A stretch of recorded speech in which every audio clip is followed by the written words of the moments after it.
Hello दोस्तों, स्वागत है आपका अपने यूट्यूब चैनल में। दोस्तों आज मैं एक ऐसे सेक्टर की बात करूँगा जिसके अंदर बहुत बड़ी पोटेंशियल है और इंडिया के अंदर स्पेशली अगर मैं बात करूँ, अगर मैं इंडिया की बात करूँ, इंडिया मोस्ट डेवलपिंग कंट्री है इन द वर्ल्ड। ये आप देख भी चुके हैं और अभी भी इंडिया मोस्ट डेवलपिंग कंट्री है जिसमें आपने बहुत सारी न्यूज़ सुनी होगी, देखी होगी। दूसरी जो कंपनीज़ है वो चाइना से या दूसरी कंट्रीज से यहाँ हमारी इंडिया में आ रही है। यहाँ इंडिया में कॉरपोरेट ऑफिस बना रही है, इंडस्ट्रीज बना रही है, प्लांट बना रही है। तो इस तरह की न्यूज़ अक्सर आप देखते हैं और स्पेशली अगर मैं बात करूँ कोरोना के बाद से ये चीज़ें बहुत ज़्यादा बढ़ी हैं दोस्तों। तो ये जो सेक्टर की मैं बात कर रहा हूँ दोस्तों, आने वाले कुछ सालों में, बल्कि मैं अगर बात करूँ साल दर साल, ये इतनी तेजी से बढ़ेगा क्योंकि ये डेवलपिंग में किसी भी कंट्री को डेवलप करने के लिए ये जो सेक्टर है इसका बहुत बड़ा योगदान होता है दोस्तों। तो अगर मैं इस सेक्टर की बात करूं दोस्तों, ये सेक्टर है रियलिटी सेक्टर, रियल एस्टेट का सेक्टर। जी हाँ दोस्तों, ये रियल एस्टेट का सेक्टर है जिसके अंदर आने वाले 25 सालों में, यानी कि साल दर साल धीरे धीरे ये बढ़ता जाएगा और फिर एक समय ऐसा आएगा, 1 साल 2 साल के बाद ये इतनी तेजी से आपको बढ़ता हुआ नजर आएगा कि इसमें चांस नहीं होगा एंट्री करने का। आप सोचेंगे कि मुझे यहाँ एंट्री कर लेनी चाहिए थी। तो दोस्तों इसके ऊपर बात करेंगे, कुछ फैक्ट के ऊपर बात करेंगे, कुछ डेटा मैं आपके लिए लेकर आया हूं ताकि आपको समझ में आ सके कि जो रियल एस्टेट का जो ये सेक्टर है, निफ्टी निफ्टी रियलिटी जो है, इसके अंदर इतनी बड़ी पोटेंशियल कैसे है और क्यों इसके अंदर इतनी बड़ी पोटेंशियल है जो आज यहाँ सस्टेन कर रहा है, इतने लेवल पर निफ्टी रियलिटी चल रहा है और आगे जाकर ये इतना बड़ा कैसे हो सकता है, इतनी बड़ी रैली इसके अंदर कैसे आ सकती है दोस्तों। और वीडियो स्टार्ट करने से पहले मैं एक बात और बताना चाहता हूं दोस्तों, आप जो मैं डेटा रख रहा हूं, जो मैं आपको बात बता रहा हूं, आप मेरी बात से असहमत भी हो सकते हैं और अपनी खुद की रिसर्च भी कर सकते हैं और या फिर अपने जो फाइनेंशियल एडवाइजर्स हैं आपके, उनसे भी आप सलाह ले सकते हैं। मेरी बात को आप डिसएग्री भी कर सकते हैं दोस्तों। तो और दोस्तों जिन्होंने अभी तक शेयर मार्केट में अकाउंट नहीं खुलवाया है, लिंक मैंने वीडियो के डिस्क्रिप्शन में दे दिया है। आप वहां जाकर उस लिंक पे क्लिक करके अपना डीमैट अकाउंट खुलवा लीजिए दोस्तों और हमारे चैनल को भी सब्सक्राइब कर दीजिए और दूसरों को शेयर कीजिए, अपनी फैमिली को शेयर कीजिए ताकि और लोग भी इसका फायदा उठा सकते हैं। तो दोस्तों वीडियो को शुरू करते हैं। सबसे पहले मैंने बात की रियलिटी सेक्टर की, रियल एस्टेट सेक्टर की। अगर मैं बात करूं एक हाउसिंग प्रॉपर्टी की, लाइक जब हाउसिंग प्रॉपर्टी आती है, हमारे जो सोसाइटीज बनती है, फ्लैट्स बनते हैं, एक सब इनकी डिमांड कब आती है? अगर मैं नॉर्मली बात करूं, इनकी डिमांड जब आती है, एक एरिया में डेवलपमेंट जब आता है, जैसे आप और बहुत सारे स्टेट्स में डेवलपमेंट देखते होंगे, जैसे अगर वहां पे कोई कॉरपोरेट आ रहा है, जब वहां पे कॉरपोरेट आता है, वहां पे कॉरपोरेट ऑफिसेस बनते हैं, तो वहां पे कोई ना कोई जॉब करने के लिए आता है। जब वहां पे जॉब करने के लिए लोग आते हैं, क्योंकि सीधा सा सिंपल लैंग्वेज में अगर मैं बात करूं कि अगर कहीं कॉरपोरेट ऑफिसेस बन रहे हैं या वेयर हाउसिंग इंडस्ट्रीज आ रही है या इंडस्ट्रीज आ रही है, तो सिंपल सी बात है, जो वहां पे जॉब खुलेंगी, जॉब ओपनिंग्स होंगी। जब वहां पे जॉब ओपनिंग्स होंगी तो वहां पे हाउसिंग की भी जरूरत पड़ेगी। तो ये अलग वर्टिकल्स है, कमर्शियल एक अलग वर्टिकल्स है, वेयर हाउसिंग एक अलग वर्टिकल्स है, हाउसिंग एक अलग वर्टिकल्स है रियल एस्टेट के अंदर। बट जब कॉर्पोरेट ऑफिसेज आते हैं, इंडस्ट्रीज आते हैं, तो हाउसिंग की डिमांड भी बढ़ती है, क्योंकि जब लोग जॉब करने के लिए वहां पर आएंगे तो उनको हाउसिंग की भी जरूरत पड़ेगी, घर की भी जरूरत पड़ेगी। तो इस तरीके से ये इंडस्ट्री बढ़ती है। अगर मैं आज के डेट की बात करूं, डेटा से बात करूं अगर आपको दोस्तों, आज के समय में 850 मिलियन स्क्वायर फीट के ऑफिसेस हैं इंडिया के अंदर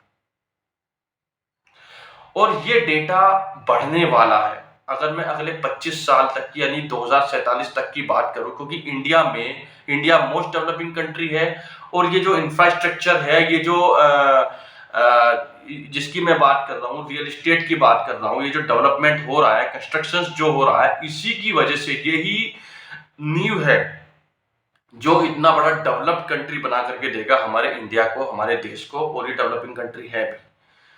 तो दोस्तों, जैसा कि मैंने बात करी 2047 तक ये संख्या बढ़कर, जैसे आज के समय में ये जो मैंने ऑफिस की बात करी, कॉर्पोरेट जो ऑफिस एरिया है हमारा 850 मिलियन स्क्वायर फीट का एरिया है ऑफिस का, जो ये 25 सालों में बढ़कर 2047 तक 3.5 से 4 बिलियन हो जाएगा।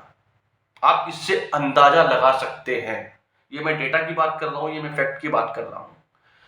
तो 2047 तक हमारा जो रियल एस्टेट है कहां जाने वाला, कहां आगे बढ़ने वाला है। और इसमें एक इंपॉर्टेंट चीज और है, इसको सरकार जो है, गवर्नमेंट जो है, बहुत जबरदस्त तेजी से इसको बढ़ावा दे रही है, जिसकी वजह से हमारी इंडियन गवर्नमेंट ये चाहती है कि हमारा मुल्क तरक्की करे, हमारी कंट्री तरक्की करे, और हर कंट्री ये चाहती है, जिसकी वजह से इस सेक्टर के अंदर बहुत जबरदस्त तेजी आने वाली है। तो ये तो मैंने करी दोस्तों आपसे कितने स्क्वायर फीट का हमारे होने वाला है अगले 25 सालों में। अगर मैं एक और सिंपल वे में आपको मैं समझाता हूँ, यहाँ क्या होगा कि हर साल लोगों को 50 लाख घरों की जरूरत होगी। इस जो डेवलपमेंट आ रहा है इस सेक्टर में, जो हमें ये फैक्ट डेटा के साथ जो हमें दिखाई दे रहा है, जब कॉर्पोरेट ऑफिसेस आएंगे, वेयर हाउसिंग आएगी, इंडस्ट्रीज आएगी, तो होगा क्या, वहां पे जॉब्स क्रिएट होंगी। अब अगर मैं बात करूं 50 लाख हाउसिंग की जरूरत पड़ेगी, तो यहाँ हर साल कम से ये 12 लाख 15 लाख जॉब क्रिएट होंगी, जॉब ओपनिंग होंगी, जहां कॉर्पोरेट ऑफिसेस बनेंगे। जब ये कॉर्पोरेट ऑफिसेस बनेंगे, 10-12 लाख जॉब्स वहां पे ओपन होंगी। तो जब 10-12 लाख लोग वहां जॉब करने के लिए आएंगे, तो उनको हाउसिंग की जरूरत पड़ेगी, उनको घर की जरूरत पड़ेगी। तो यहां मैं बात कर रहा हूं, ये अलग अलग वर्टिकल से है। कॉर्पोरेट हो गया, कॉर्पोरेट ऑफिसेस बनेंगे, जो बन भी रहे हैं पूरे इंडिया में। अगर आप उठा करके देखो, डेटा उठा करके देखो, या आप गूगल भी कर लो, तो कॉर्पोरेट ऑफिसेस बन रहे हैं। किस लिए? क्योंकि वहां पे डेवलपमेंट आ रहा है, कंपनीज आ रही हैं, तो वहां पे जॉब करने के लिए लोग आएंगे। जैसे मैंने आपको बताया, कॉर्पोरेट ऑफिस आएंगे, तो डेटा जो मैं आपके सामने रख रहा हूं, 50 लाख घरों की जरूरत पड़ेगी हर साल, और जिसमें 12-13 लाख 15 लाख तक जॉब ओपनिंग होंगी, क्रिएट होंगी, बनेंगी।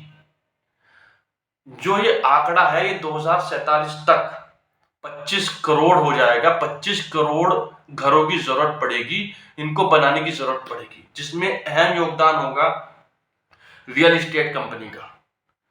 तो ये फैक्ट है दोस्तों, ये डेटा है दोस्तों, इसको आप खुद भी रिसर्च कर सकते हैं खुद भी है, या फिर अपने फाइनेंशियल एडवाइजर से आप अपनी एडवाइस ले सकते हैं। ये किस डेटा की बात हम कर रहे हैं, ये कहाँ से डेटा आया है, और क्या फैक्ट है, क्या सच्चाई है, क्योंकि कंपनी, हमारी गवर्नमेंट, हमारी सरकार इसके ऊपर बहुत जबरदस्त तेजी से काम कर रही है, इसको आगे बढ़ाने के लिए।